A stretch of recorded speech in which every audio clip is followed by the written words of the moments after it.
नमस्कार दोस्तों, कैसे हैं आप सब। दोस्तों, सबसे पहले आप सबको ज्ञानमय दुनिया की तरफ से दीपावली की ढेर सारी शुभकामनाएं। आज मैं आपके लिए दीपावली से संबंधित एक बहुत ही खास जानकारी लेकर आई हूँ, तो प्लीज़ आप वीडियो को पूरी देखिएगा।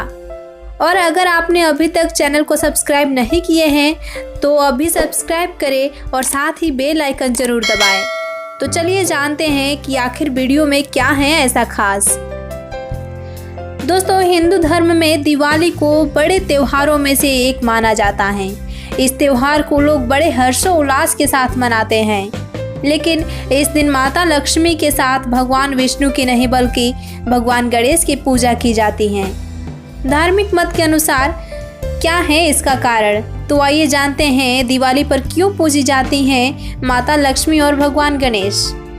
माँ लक्ष्मी भगवान विष्णु से इतना प्रेम करती हैं कि जब भी भगवान विष्णु ने धरती पर अवतार लिया है, वह उनकी प्रेमिका या पत्नी के रूप में धरती पर अवतरित हुई हैं। माँ लक्ष्मी की कृपा पाने के लिए विष्णु जी की पूजा अति आवश्यक है, लेकिन दिवाली के दिन माता लक्ष्मी के साथ भगवान विष्णु नहीं बल्कि गणेश जी पूजे जाते हैं। दिवाली पर माता लक्ष्मी को इसलिए पूजा जाता है ताकि उनके भक्तों के पास धन की कमी ना हो।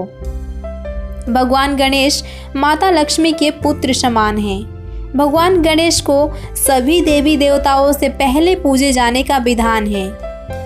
इसके अलावा वह बुद्धि के देवता और विघ्न विनाशक हैं। यदि किसी व्यक्ति को माता लक्ष्मी की कृपा से धन की प्राप्ति हो जाए, लेकिन उसमें बुद्धि ही ना हो, तो धन उसके किसी काम का नहीं रहता। इसलिए धन के साथ बुद्धि भी अति आवश्यक है, जो माता लक्ष्मी और भगवान गणेश के पूजन से ही संभव है। भगवान गणेश और माता लक्ष्मी की कथा। पौराणिक कथा के अनुसार एक बार एक साधु को धन संपदा के साथ जीने की इच्छा हुई। अपनी इस इच्छा की पूर्ति के लिए उसने कठोर तप किया। लक्ष्मी जी उस साधु की तपस्या से अति प्रसन्न हुई और उसे धन धान्य से भर दिया। यह सम्मान प्राप्त करने के बाद साधु में अहंकार आ गया। एक दिन उस साधु ने अपने राजा के मुकुट को उसके सर से नीचे गिरा दिया। यह देखकर राजा के सैनिकों ने उस साधु को पकड़ लिया। उस गिरे हुए मुकुट में से एक नाग निकलकर भागने लगा। सभी लोगों को साधु का यह कृत्य राजा को नाग से बचाने के लिए लगा। इसके बाद वह सभी साधु को और अधिक सम्मान देने लगे। राजा ने उस साधु को अपनी मंत्री बनाकर राजमहल में रख लिया। साधु की जय जयकार होने लगी। एक दिन राजा अपने दरबार में बैठे थे, तभी साधु ने राजा का हाथ पकड़ा और उसे दरबार से बाहर ले गया। सभी दरबारी राजा के पीछे पीछे भागने लगे।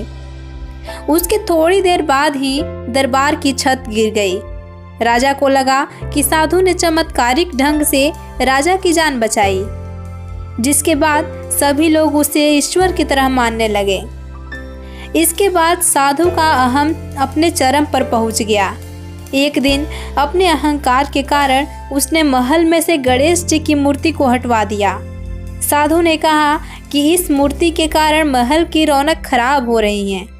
साधु के ये सब करने के बाद गणेश जी नाराज हो गए।